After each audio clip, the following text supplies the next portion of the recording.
All right, and okay, so today my wife and I are having a stand-up shower installed, and so had to remove out the old plastic tub and shower thing, which left this space. The distance between here and where I need to cut and make this come forward is going to be 36 and an 1/8 inch. Problem is that the tile it's already there. I'll remove all this plastic so you can see this better. Most tile cutting videos, the tiles are already in the air and not set yet, so this is going to be tricky to cut this, especially because I've got existing baseboard here I want to try to preserve. So how am I going to cut into tile here? And this stuff is already set, and anyway, I've never done anything like this, but I have a strategy, so let's see if I can pull this off.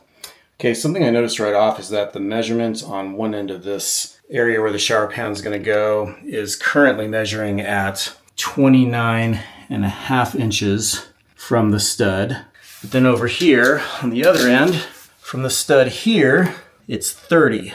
So right off the bat, this thing is not square. I'm going to have to measure 36 and an 1/8 inches back from the stud along this whole thing, because that's where I have to cut the line. Oh, but little did I know that the reason for that had to do with more than just the fact it wasn't square. It turned out that it had to do with those boards that you see on the back there, those 2x4s that are on the ground level. So I'm using a tool there to just dig out a little bit around the side of that tile, but just snap a chalk line and we'll talk about this some more here right about now. Okay, so what I just discovered is that even though I snapped a chalk line, this tile is a little higher than that one, so it didn't quite get it. But when I zoom in close to this, what I'm noticing is that this faint chalk line, it's coming up way short of my 36 and an 1/8 over here by more than 1/4 of an inch. So the chalk line is like right there, and I need to be back here. And what I looked at is that these boards are not flush. These are not even, right? So you got this one here sticks out further than this one. See that little gap there? So I need 36 and an 1/8. I need that. So I'm going to go ahead and just mark this whole thing along here with the Sharpie and the tape measure and try to figure out where a straight line would be. Yeah, and so that process begins there. I'm going to just use the tape measure, measuring back from those studs to try to gauge on the floor where I need to be and snap another chalk line. What I got going is that here's my original mark that I thought was 36 and an 1/8, those two Sharpie marks. But as you can see from the chalk line, that's 36 and an 1/8 because I went off of the longer board, just kind of marking that with a Sharpie, here and over here. And so now that chalk line kind of lines up. That'll give me 36 inches. I'm going to end up with a little more than 36 inches, but it'll be easier for them to fill in this little gap than it is to try to shave off more tile after the fact if I've measured it wrong. So that's going to be my line. And now I'm going to take a Sharpie again and probably like some kind of straight edge. And I'm going to mark that to where it's completely visible to me as I'm going to begin to eventually cut this line. Yep, sure enough, that's what I end up doing. I put down a long straight edge there and just use those little dots of the Sharpie mark that I put on the floor to make the line straight and mark it with a full Sharpie there. And then I took some tape to put on there in the thought that it might preserve the tile from getting shattered. This is just packing tape, and it didn't really work so well. You'll see that coming up here in just a minute. All right, so now comes the fun and scary part of actually trying to cut this tile. So I know that tile typically has like a water circulating saw, and I'm not going to have that. So what I did do is buy some sponges, little value pack of sponges here from Home Depot. That's the brand. And I'll use that to just put in this bucket here with some water to kind of soak that line. That's got a Sharpie stain on it, so it shouldn't wash off, but should put some moisture on there. And then I'm going to use my handy dandy DeWalt, this saw, cordless saw. I'm going to set that blade at a certain angle. Now, as far as I'm not going to use that blade, I think I'm going to try this one. I think this will fit my DeWalt, even though it's a rigid blade. I hope. We'll see. But this one is a porcelain blade. Seems like that might be the best way to go. And if that doesn't work, diamond blade, should that fail. Now, that ought to work for the majority of that line, but when I get close to the walls, obviously that shape of this is not going to go butt up against the wall and be able to cut. I'm going to have probably a couple inches to close the gap. So with that, I'm going to try this other saw I bought, which is Oscillating Multi-Tool. It's still in the box. I haven't even opened this yet. But I bought this, and then I bought this blade, a diamond blade, since I couldn't find one for porcelain. And that thing's gonna supposedly oscillate, and I'm just afraid that it might shatter the tile. That's why I put that tape on there. We'll see how that goes. And so, yeah, that's the plan. So here goes nothing. Yeah, nothing's right. So here you go. Put down some water, get that line wet, and I'll just go to some regular footage here to show you how that goes.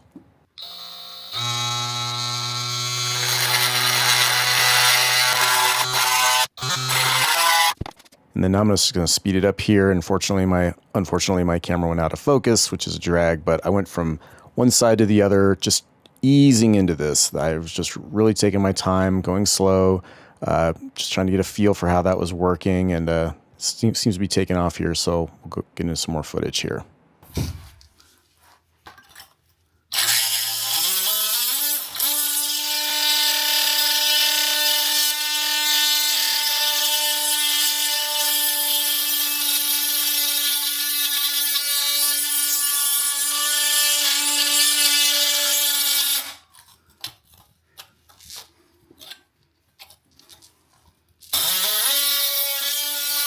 Okay, speeding up the footage now, just going a little faster. You can see how that's working. Just, again, easing into it, putting some water down into that little groove as it begins to get cut, and taking my time with it.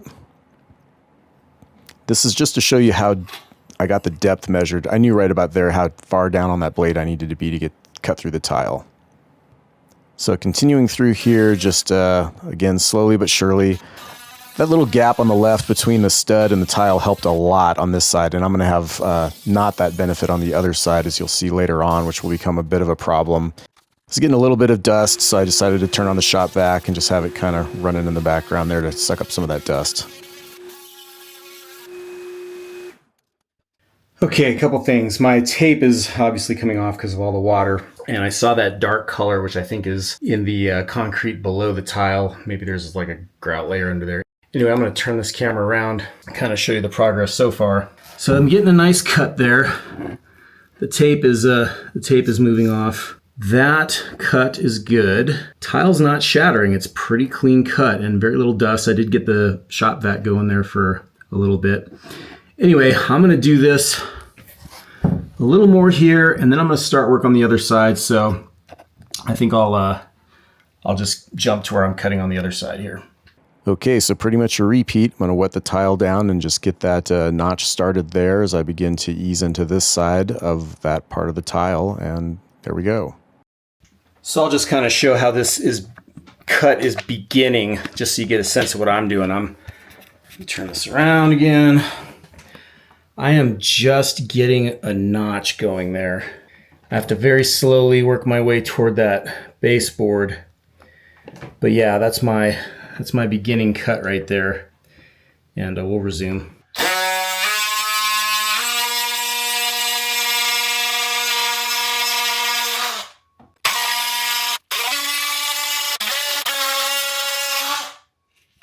Yep, so just going along here, doing the same thing I did before. Those little oops marks you saw, I'll get to those in just a little bit. But I switch from side to side. I think my arms would get tired, or I just need a different perspective on the tile. But that's why I was moving back and forth. So that moment when the blade handle moved forward, I had these on, by the way. Anyway, when that blade came forward, it scratched the tile. And it's not going to matter because I'm cutting it off, but I'll just show that to you real quick here so you can see that it... See those scratches right there? That's where that blade jumped out and just drug across the tile. Won't matter because we're cutting that off, but that's a good thing to know, that it has a tendency to want to move forward when I come out of the groove like that, when I'm on that side of it. So anyway, let's resume. Yep, so just continuing on here, I need to get this notch cut just like on the other side so that I'll eventually be able to get that circular saw in there. That tool is just so big, I can't get it into a groove unless I have quite a distance to run. And anyway, that's why I'm taking my time with this to try to get this going so that other blade will set easier. Okay, I think I did a little bit of damage to the baseboard there. Just I got the blade a little too close and, it kind of gouged it a little bit. Get this dirt off, grout off the wall there. Oh, tape's completely coming off. Yeah, I've definitely gouged the baseboard. Didn't really gash it, but maybe I can paint over that. Anyway, the groove is looking pretty good. I think it's deep enough. I'm about to move over to the other saw, which I have set the, the height of that blade. That's a better side to see it. So that it'll kind of cut flush to this tile, to the bottom of the tile. So sort of like so. That'll be low enough to cut through all the tile. So let's see what that turns out to be. I'm gonna give that a shot right now.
Okay, and so I'll speed through this a little bit more, but the reason I'm using backward motion is, again, I don't have enough room to get that blade flush up against if I had that tool rotated 180 degrees from where it is. So right now I'm just having to go backwards, which is really, not logical given the direction that the blade's turning, and it's kind of fighting me. So I'm putting a lot of downward pressure on there, and I'm using that shop vac to suck up some of that dust as I go along and trying to keep the tape in place.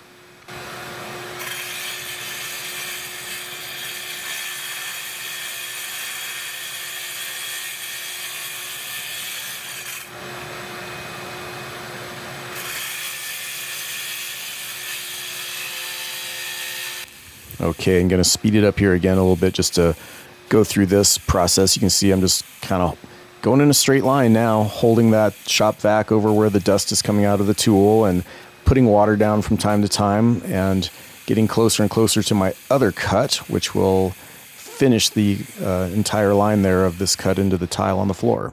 All right, so that makes the cut complete. Let me turn this around here. And there is the cut line. Got a little sloppy right there, but I think it's okay because that part's going to go away. Nothing shattered, nothing got broke. Some grout there, I think. Now it's occurring to me the hard part's going to be getting all this stuff on this side removed because it's still adhered to this surface. So I'm not sure what kind of tools. I'm going to have to chisel that off or whatever, but anyway, I'll record that too. Okay, I got that tape cleaned off there and just kind of wipe things down a little bit. I think what I'm going to do, let me turn this around. This is what it's looking like right now. There's the cut in the tile. That's the grout line that'll remain for this tile will still be there. That stuff over there is going to go away. What I don't want to do is I don't want to stick anything in here and try to pry back because I know I'm going to chip this side. So I got to come at it from this side this way to try to remove this. And I may or may not have a floor scraper. I'm going to go look, and if I have one, cool. And if not, I got to go to Home Depot and get one. So I'll be back for that. All right, so now I'm going to try to scrape this tile off the floor. I didn't really have what I thought I needed. I went and bought this from Home Depot. It's a floor scraper. Good for ice too, apparently, but about $52 for that tool. So let's try that and see how that works.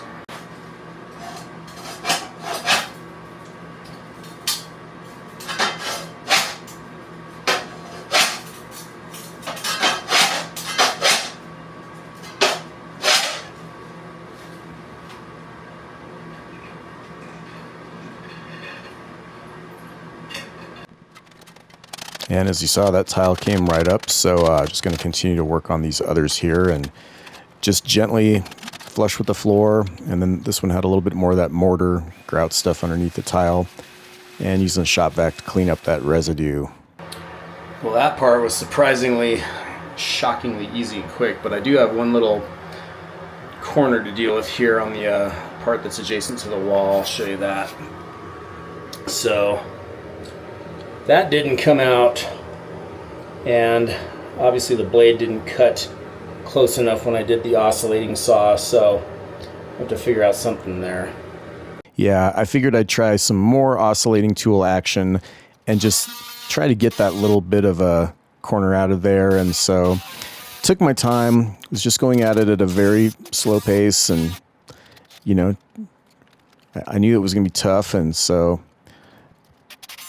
kept working at it. I think I gouged the baseboard a little bit more, but in the end, you will get to see what the aftermath of this attempt was. Well, shoot, man, that I didn't manage to cut through the tile. What happened was you can see that's where my cut was going. I was going to try to preserve this section, but what happened was, like a chipped tooth, it chipped right there. So, you know, that's a bummer, but I'll just cover that with caulking, or maybe I'll figure out a way to shoehorn in a little. Probably not. Anyway, that's too bad. But you know what? Overall, I'll tell you what, I'm pretty happy overall that this line got cut pretty smooth. Those pieces came out super easy, which means they probably weren't attached to the floor all that well, although maybe just a lot of that oscillation loosened it all. So now I have successfully removed the 6 inches or so that I needed to bring that back so that the next drain pan is going to fit in there. And so with any luck, that works out good. And I'll try to, unless I edit this video right away, I'll try to include a photo of what that looks like when it's all done, or a clip or whatever. But there you go, cutting tile that's already in place on the floor, and worked out okay. Well, it took those guys a couple of weeks to get in here and get it installed, but it is installed, and so I'm ready to show you the final result of what we have here. This is how that turned out. Shower pan was able to fit in that cut, and they cleverly covered up my little gouge in the corner there by just putting down a piece of this, whatever that is, kind of baseboard looking stuff in front, which covered that seam up very nicely. But there you go. Got a brand new walk-in shower there. So there it is. Hope you enjoyed that process. Catch you next time. Later.